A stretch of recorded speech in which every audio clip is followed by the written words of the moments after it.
statement and take some questions.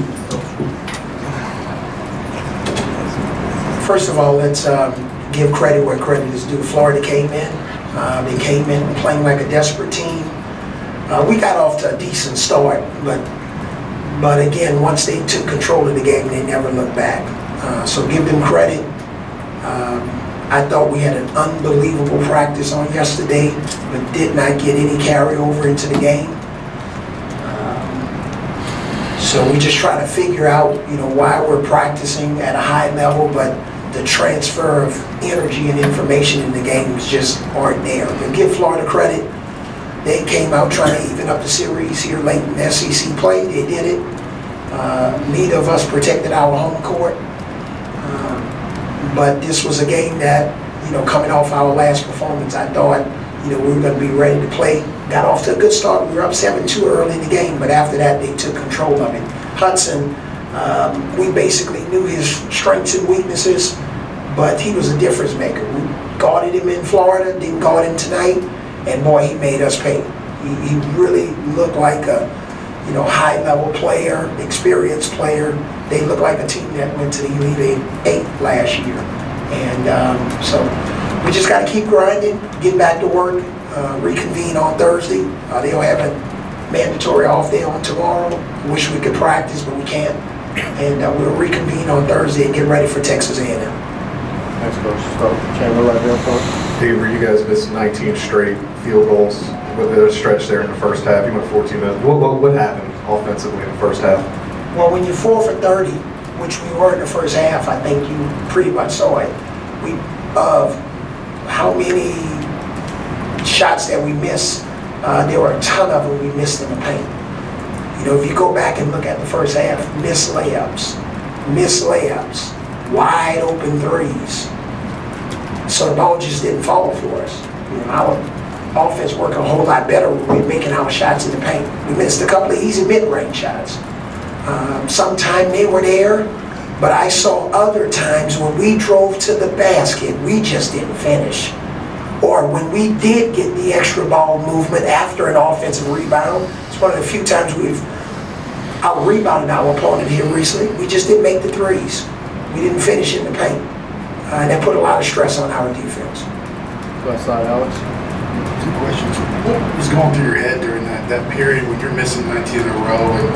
And as a coach, what are you trying to do to stop that? Well, you're trying to keep them positive. I've seen us make those same shots.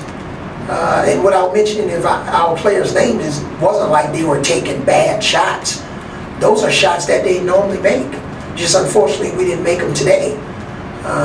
But did we have poor shot selection on all of those shots? No. Some of those shots were quality shots. We just didn't make them.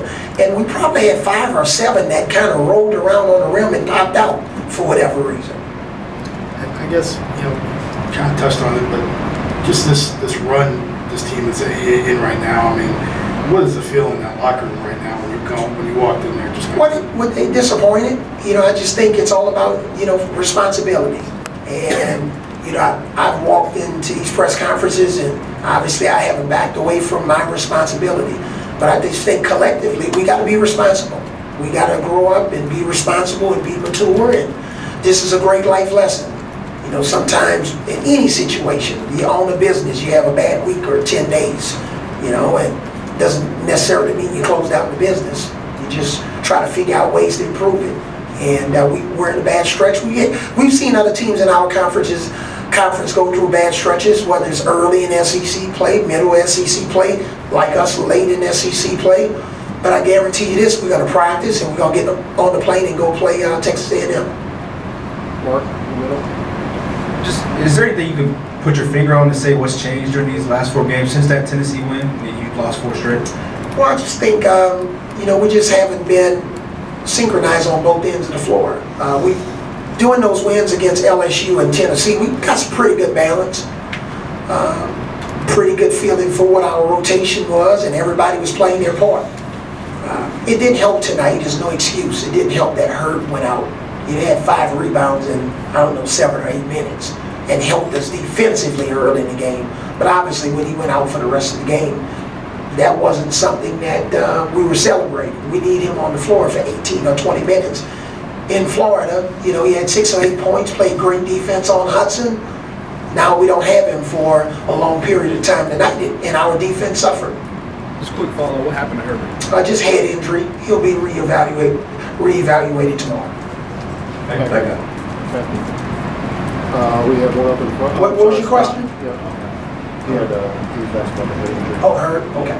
Scott? Avery, I know Dante's a leader, but do you think this team lacks a vocal leader? You know, the coaches, you can sit over there and they're, you know how it is, you play. Sometimes the coach, you tune them out. Do you need a vocal, competitive leader on this team on the floor? No.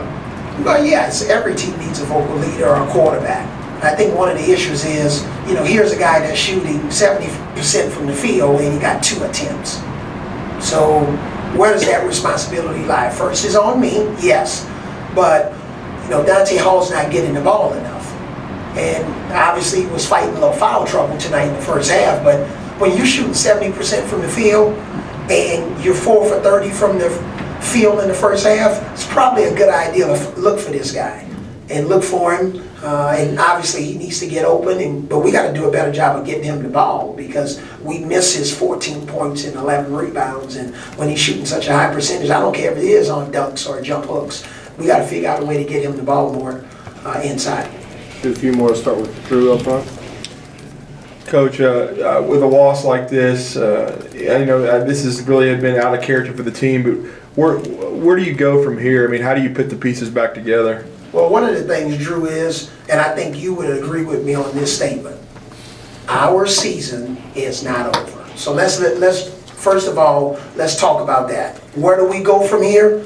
Practice on Thursday, okay? And then we get on the plane after we practice on Friday, and we go to A&M and play, and hopefully play at a high level. We've talked all year long about putting a non-conference schedule together with this SEC schedule to build a resume. Now, I know these last 2 losses at home has hurt the resume, but the world's not coming to an end for Alabama basketball. We still have a season, we still have games to play, okay?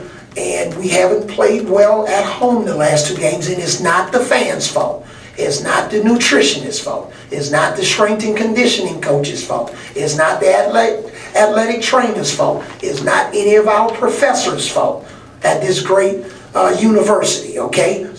It's not the people at the dorm or the apartments, all right? We got to look in the mirror, okay? We have more than enough to be successful, okay? And there's a formula, and I know we're not playing against ourselves, but the main thing is, you know, we've talked about building a resume. We've talked about, okay, if we fall short a little bit of our expectations, is it going to be enough, all right? So we have another game to play, and after that game, you go to the SEC tournament.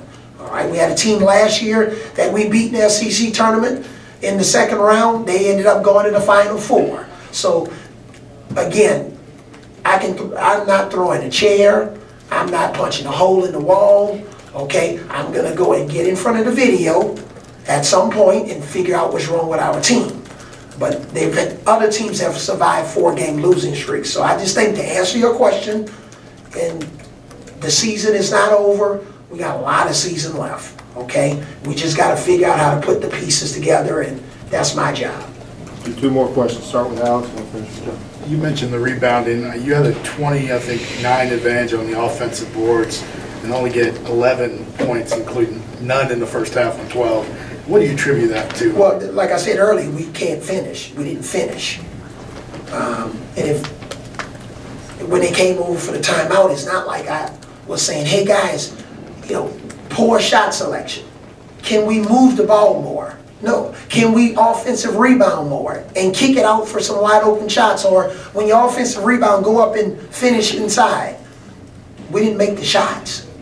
We just didn't make the shots. And you know, unlike our first game at Florida, we had a little bit better first half, and then we turned it on in the second half, but we didn't have that type of performance tonight. So give them credit. Mike White's done a great job with his team. We have a lot of respect for all of our coaches in the SEC. The talent level is higher, the teams are better, and you better be ready to play hard and smart. Ask a question, John. Did Chandler have one? No, I'm good. Okay.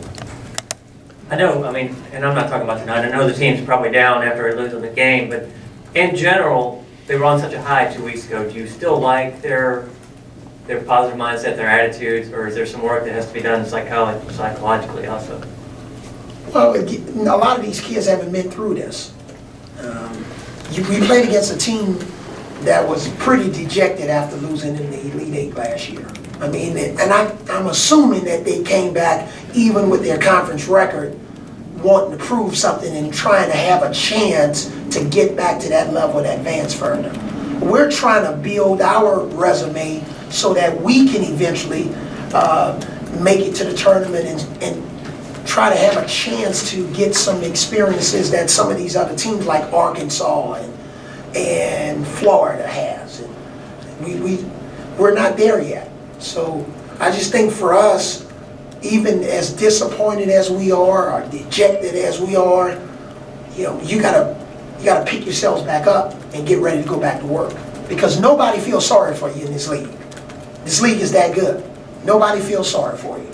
And I just think going on the road against Texas A&M, they're playing much better. They're healthier than when we played them the first time. We just got to give ourselves a chance to win. All right. Thank you, Coach.